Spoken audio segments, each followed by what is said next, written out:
સતગુરુ મહારાજ જનો જય હો.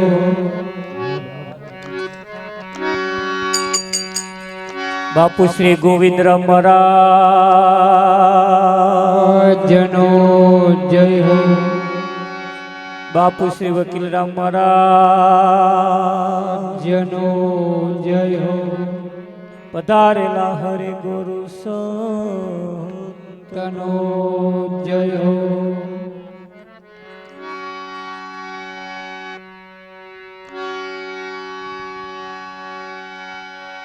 ગહન ગતે ગુરુદેવની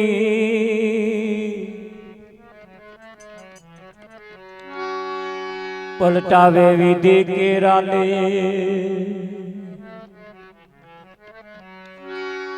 બીજા દેવથી ના બને સદગુરુ તણવીવે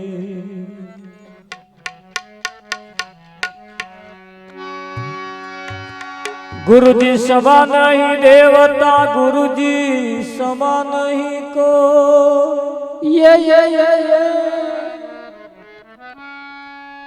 राम कृष्ण भगवान ने माथे सदगुरु हो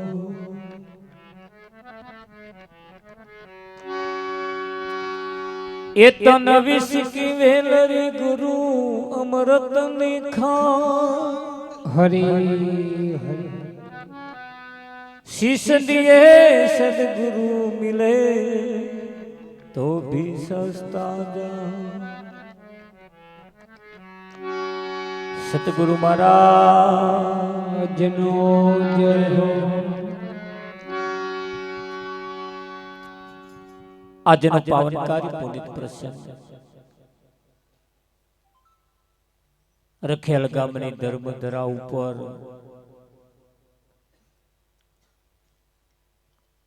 જન્મ દિવસ નિમિત્તે બાળકનું નામ શ્લોકના જન્મ દિવસ નિમિત્તે આજનો આ કાર્યક્રમ રાખવામાં આવ્યો છે.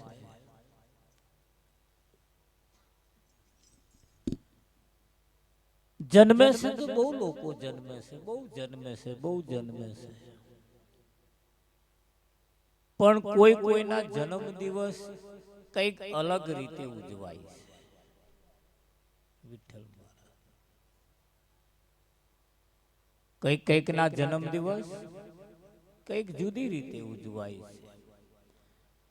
જગત રીતે ઉજવાય છે એ ને સંત મતીએ ઉજવાય છે એમાં ફેર છે.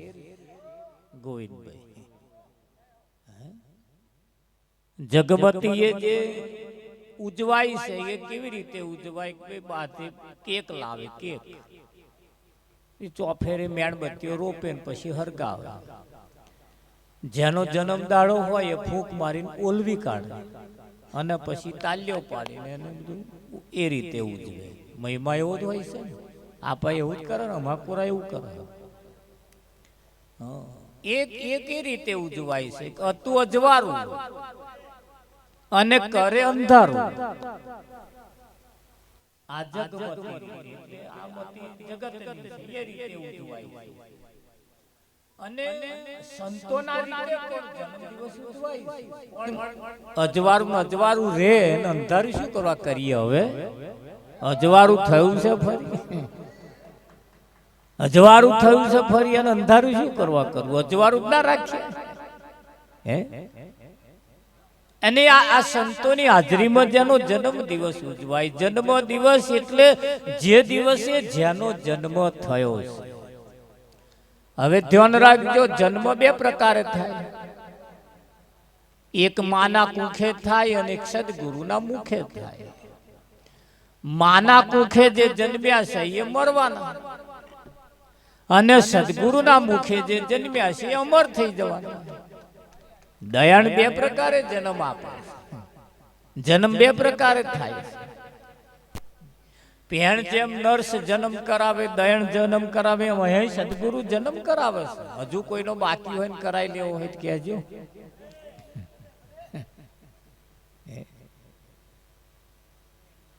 એટલે જન્મ 2 દિવસે ઉજવાય છે અને એ જે દિવસે જન્મ થાય એ આ શરીરનો જન્મ થાય છે ગોવિંદભાઈ,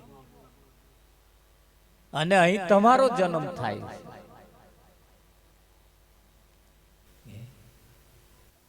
બે પ્રકારે આ ઉજવાય છે. સંત મત પ્રમાણે જે ઉજવાય છે એના કઈક ઇતિહાસ જેની નોંધ લેવાય છે, નોંધ એની લેવાય છે. આજે એ મહિમા છે અને એ મહિમાના અનુસંધાને જ્યારે આપણે બધા એકત્રિત થયા હોઈએ ત્યારે સદગુરુનું સાનિધ્ય હોય, આવા જીવન મુક્ત મહાપુરુષોની છત્ર છાયા હોય, એની છત્ર છાયાઓની અંદર જ્યારે આવા કાર્યક્રમ ઉજવાતા હોય અને એ કાર્યક્રમના જ્યારે આપણે સહભાગી બનીએ ત્યારે આપણે ખૂબ ભાગ્યશાળી કહેવાય. બાકી બધા બહુ જન્મદાડા બધા બહુ એવું છે, કોઈ પાર્ટી રાખે, કેક લાવે ને બેણીબત્તીઓ રોપે, કંઈક પાર્ટીઓ કરે, કંઈક દારૂની પાર્ટી કરે, કંઈક મહેફિલ કરે, કંઈક જમીન ખાઈ ખાઈને પાછા જતા એ એક રીત છે. આ રીત છે, આ બધું જમી પરવારી પાછું શાંતિથી બેઠું છે, બેઠું છે. આ રીત બહુ જૂથ ઓછા લોકોની પાસે છે. હા, પેલી રીત તો ઘેર ઘેર છે, પણ આ રીત કોને ત્યાં છે? જેને ઘેર કોઈ સંતનું આગમન થયું છે, જેને ઘેર કોઈ સંતનું આગમન થયું છે તો કઈક અલગ વિચારોથી ઉજવાય છે. ઉજવાય છે તો ખરું, પણ સંત મત પ્રમાણે, સંતના વિચારો, સંતના મત પ્રમાણે જ્યાં જેની નોંધ લેવાય છે. અને આ એવી જગ્યા છે જે જગ્યાએ આપણે બેઠા છે. આ જગ્યાએ રાજા જનક સભા ભરીને બેસતા હતા.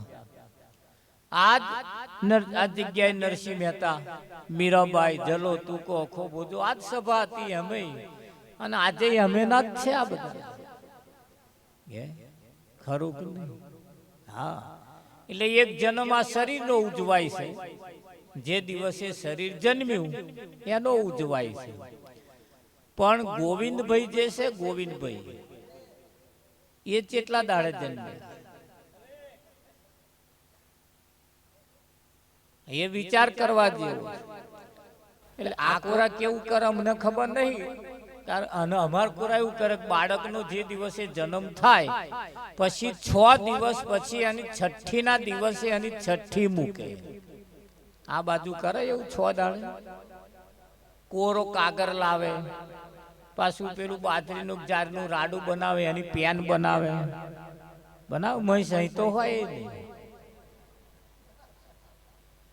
કંકુના પાછા આમ છોટા નાખે, દીવો કરે, અગરબત્તી કરે, અને જે બાળકનો જન્મ્યો હોય ચેદાર કે છે વિધિ લેખ લખવા આવે,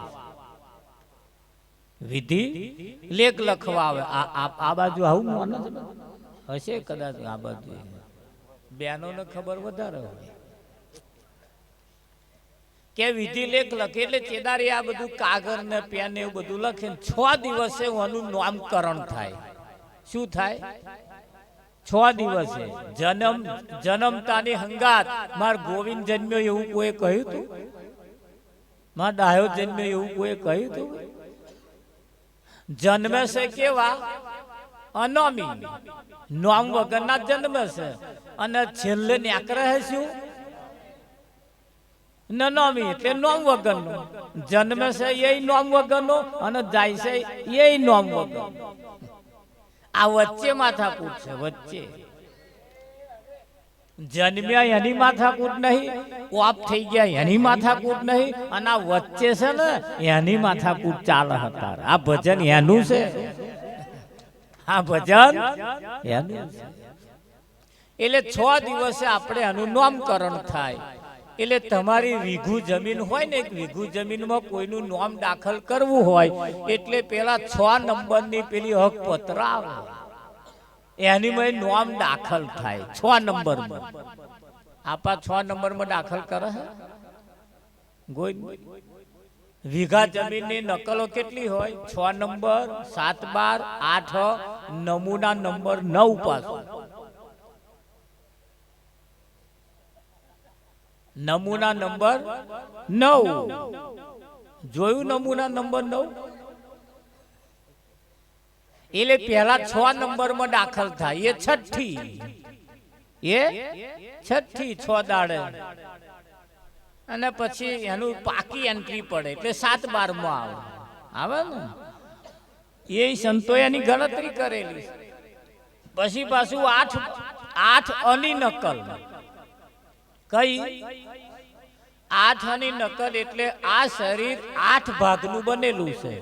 એમાં 4 ભાગ માતાના અને 4 ભાગ પિતાના. એટલે 4, 4 દૂનો 8, 8 નો 8, 8. એ આ 8 અની આ જ નકલ.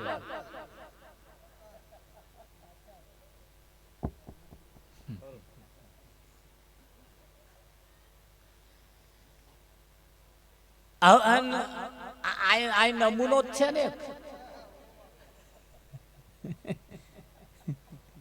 આ ઓછો તો હા, એના બાપનો નમૂનો જ છે. ઓછું નહીં ભાઈ. આ તો જેવું પેલપા જેવું છે ને એવું અહીં છે. અને અહીં હતું એટલે પેલપા લઈ ગયા. અસલ તો અહીં જ હતું. હવે વિચાર કરો. હવે જન્મ દિવસ શાનો ઉજ્યો? શરીરનો. પણ હવે તમારો જેદાર જન્મ થાય જેદાર પાછો હજુ બાકી રહ્યો ઉજવવા. એ તો કોઈ જેદાર કોઈ સદગુરુ મળે. એ સદગુરુ જેદાર મળે ને તેદાર નહીં બધા પછી બોધના દિવસે એનો પાછો જન્મ થાય. તેદારે જન્મ થાય. હા, તેદાર ગોવિંદ કે ડાયાભાઈ ફાયાભાઈ એવા ના ભાઈ. તેદાર તો આત્મ પ્રગટ થાય. ખરું કે નહીં? એટલે કહ્યું છે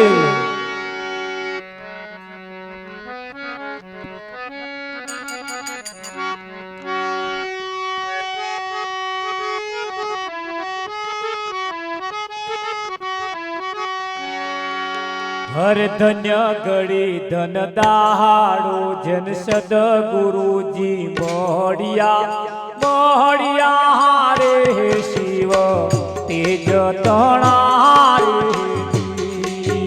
ધન્ય ગળી ધન દાહાડો જન સદગુરુજી મળ્યા રે શિવ તેજ તણારે. આ ધન્ય ગળી ધન દાહાડો જન સદગુરુજી મળ્યા રે શિવ તેજ તણારે. ધન્ય ગળી ધન દાહાડો જન સદગુરુજી મળ્યા રે શિવ તેજ તણારે.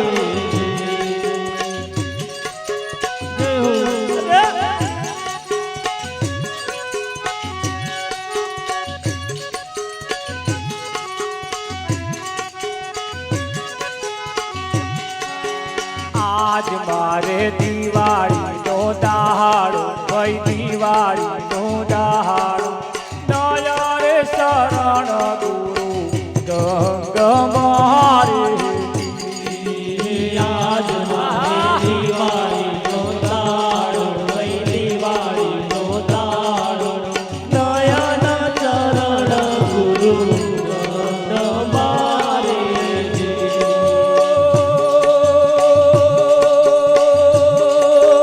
દયા રે શરણ ગુરુ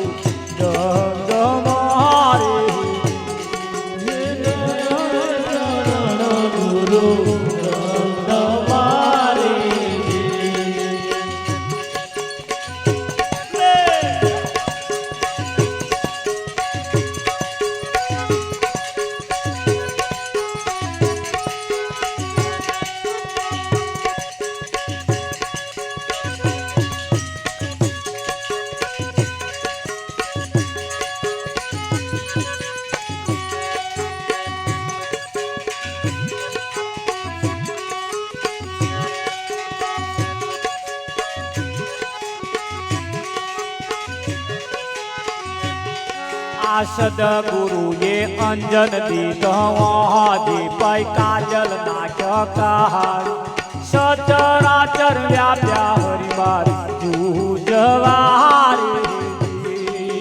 સદગુરુએ અંજન દીધો દીપય કાજલ નાખ્યા સગડે રમૈયો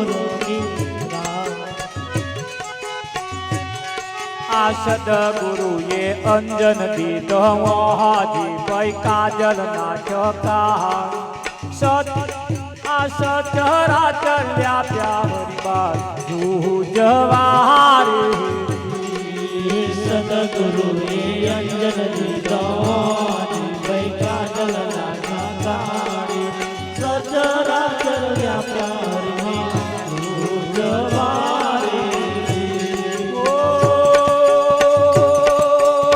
સચરાચર વ્યાપ્યા હરિવાર જુજવારી સચરાચર વ્યાપ્યા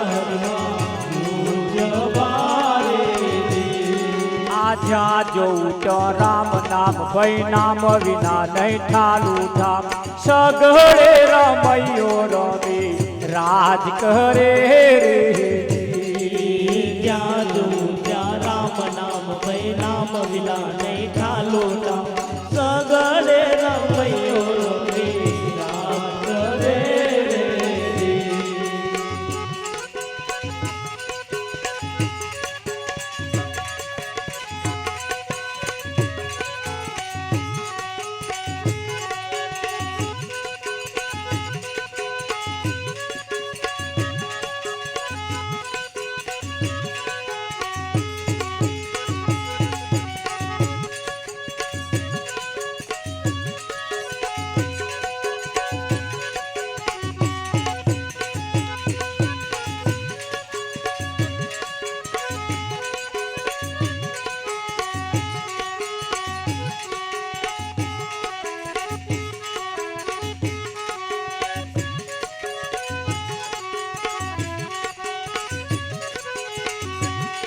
આવન રાવણ ની વાહાટે વૈજુમના દીદી ગાતે મૂરતિ મળી છે મારા શ્યામની રે વન રાવણની વાટે વૈજુમના દીના ઘાટે મૂરતિ મળી છે મારા સામની રે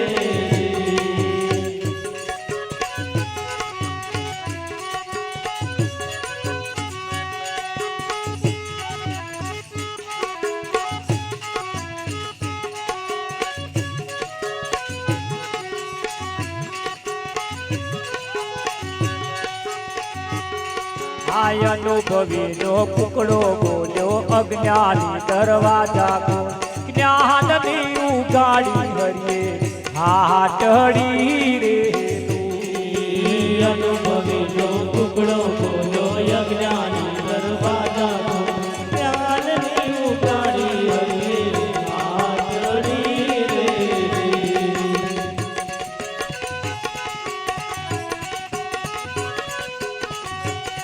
હે માગો રે માગો માગો ભય મોક્ષ પદાર્થ માગો પ્રીતમ ના સ્વામી ને તમે જય બડો રે માગો રે માગો માગો વૈ મોક્ષ પદાર્થ માગો પ્રીતમ ના સ્વામી ને તમે જય મળો રે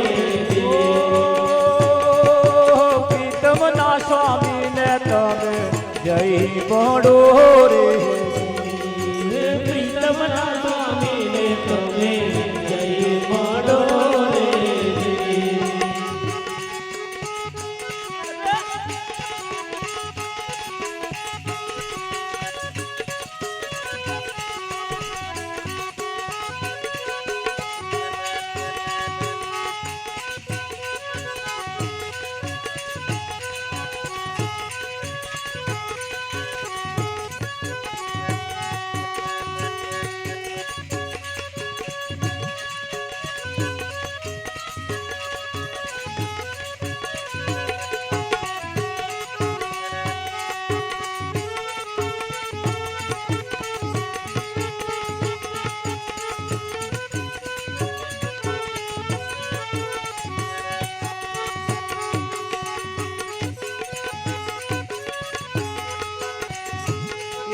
ભવનો ફેરો કેવી રીતે ટળશે જો બન્યા લાલ પવનો ફેરો કેવી રીતે ટળશે જો બન્યા લાલ ભવનો ફેરો કેવી રીતે ટળશે જો બન્યા લાલ પવનો ફેરો કેવી રીતે ટળશે જો બન્યા લાલ લાલ સંત પુરુષની સોબત કરવી પડશે જો બન્યા લાલ સંત પુરુષની સોબત કરવી પડશે જો બન્યા લાલ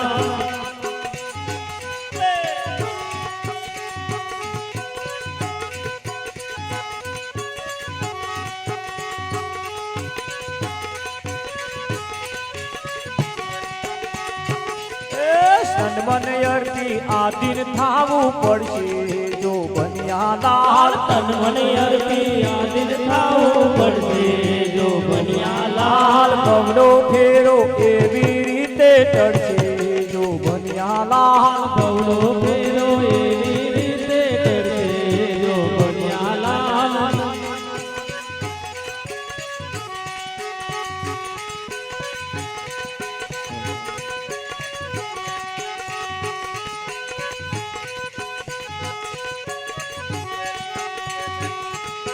ભવનો ફેરો કેવી રીતે ટળશે જો બન્યા લાલ પવનો ફેરો કેવી રીતે ટળશે જો બન્યા લાલ બાલી ખોલીને મૈલી ખોલવી પડશે જો બન્યા લાલ બાલી ફોડીને મૈલી ખોલવી પડશે જો બન્યા લાલ બાલી ખોલીને મૈલી ખોલવી પડશે જો બન્યા લાલ બાલી ફોડીને મૈલી ખોલવી પડશે જો બન્યા લાલ ભવનો ફેરો કેવી રીતે ટળશે જો બન્યા લાલ પવનો ફેરો એવી રીતે ટળશે જો બન્યા લાલ